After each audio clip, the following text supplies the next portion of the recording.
artinya itu agar kami bertasbih kepadamu dan banyak mengingatmu. Nah, apakah ayat ini itu termasuk doa?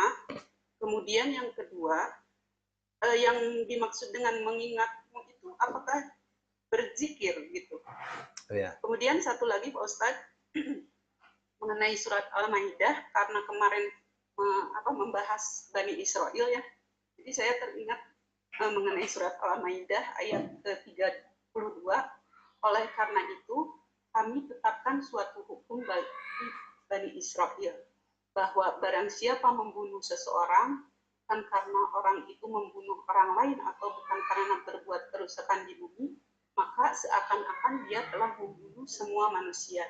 Barang siapa memelihara kehidupan seorang manusia, maka seakan-akan dia telah memelihara kehidupan semua manusia. Sesungguhnya Rasul kami telah datang kepada mereka dengan membawa keterangan yang jelas, tetapi kemudian banyak di antara mereka setelah itu melampaui batas ini. Nah, apakah hukum untuk Bani Israel ini masih berlaku untuk kita, bahwa dengan membunuh satu orang diibaratkan membunuh semua manusia, dengan menjaga kehidupan seseorang manusia dia diibaratkan dengan memelihara semua kehidupan manusia, Pak Ustaz?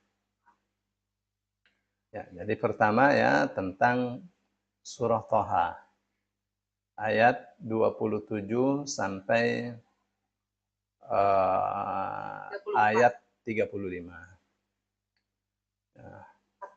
Ya, sampai 35 ya.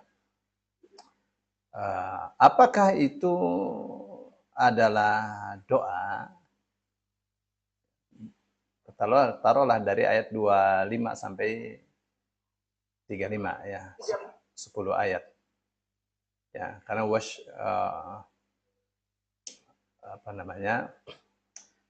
Apakah itu termasuk doa? Ya, itu doa semua itu. Itu doanya Nabi Musa. Rabbi syrah li sadri. Wahai Tuhanku, lapangkanlah dadaku. Wa yassir li amri, dan permudahkanlah segala urusanku.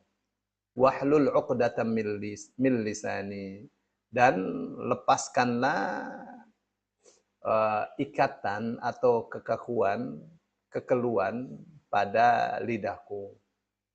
Yafqahu qawli, agar mereka memahami kata-kataku. Waj'al li waziran min ahli, jadikanlah untukku seorang pembantu dari keluargaku. Harun akhi, yaitu Harun, saudaraku. Ushdud bihi azri, perkuatkanlah dengan Harun itu azri ya, bebanku. Ya. Wa asyrikhu fi amri, dan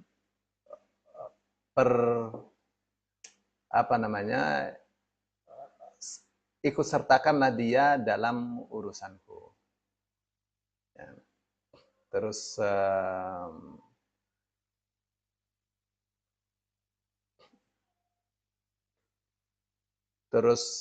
kai nusabbihaka katsira, agar kami bertasbih kepadamu dengan tasbih yang banyak.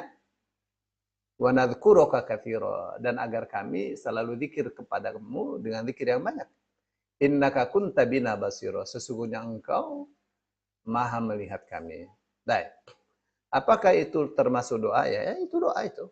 Doa. Tentu kalau kita mau ambil ya, yang waj'al li waziran min ahli Haruna akhi ushdud bihi azri wa syirku fi amri, itu tidak dipakai ya.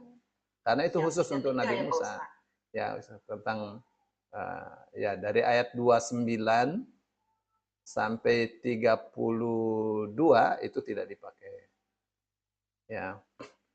33 sama 34 sama 35 baru dipakai, Pak Ustaz. Ya. 33 sampai 35. Ya, itu bisa dipakai, Pak Ustaz. Ya. Dari tadi saya ngomong 35, 34, 35. Iya, 35. Nah, dari awal saya mengatakan ayat sekian sampai 35, 34 lagi, 35. 35. Ya. Itu ya. Terus yang berikutnya yang Yang berikutnya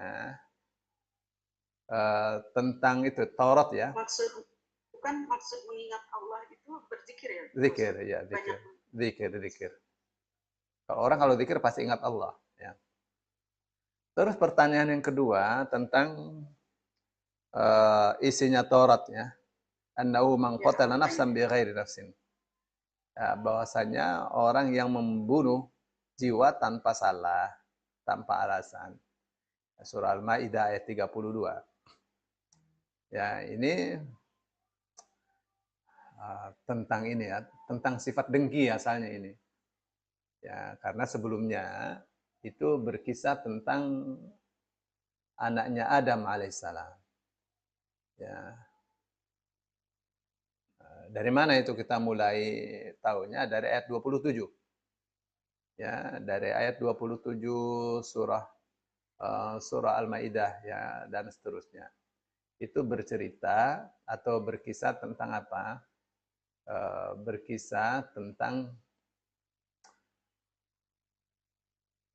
sifat dengki itu menyebabkan manusia dibunuh. Anaknya Nabi Adam dengki kepada adiknya sendiri, dibunuh adiknya. Ya. Jadi dengki itu menyebabkan pembunuhan. Tuh. Terus Allah katakan, ya, jadi untuk siapa ini cerita ini? Untuk semua manusia. Ya, yang di dalam Al-Quran ini untuk Bani Israel. Buang tuh sifat dengki. Gara-gara kalian dengki, kalian bunuh. Kalian ingin membunuh Nabi Isa. Gara-gara kalian dengki, kalian ingin membunuh Nabi Muhammad. Gara-gara kalian dengki, kalian rampas tanah Palestina. Gara-gara kalian dengki, kalian membunuh warga Palestina. Itu kedengkian saya. Ya, maka Allah katakan min ajli dzalika, karena hal seperti ini ya, backgroundnya tuh adalah kasus pembunuhan anak Adam kepada adiknya sendiri. Ya, Qabil membunuh adiknya. Lalu Allah katakan ya, karena itu maka kami tetapkan di dalam Taurat bahwa siapa yang membunuh satu jiwa saja tanpa alasan yang benar itu sama dengan membunuh seluruh jiwa. Siapa saja yang menghidupkan satu orang saja, seolah-olah itu sama saja dengan menghidupkan semua orang. Jadi harganya itu tidak kecil. Ini bukan membunuh satu orang, membunuh puluhan ribu manusia yang tidak bersalah. Satu saja sama dengan membunuh seluruh dunia manusia. Ini puluhan ribu. Apakah itu bukti bahwa di Taurat sudah tidak ada hukum itu? Enggak, bukan bukti. Ya, di Tauratnya masih ada. Tapi mereka tidak lakukan itu karena kedengkian mereka. Ya. Itu Bu Rida. Kalau fikum Pak Ustaz, jazakallah khairan.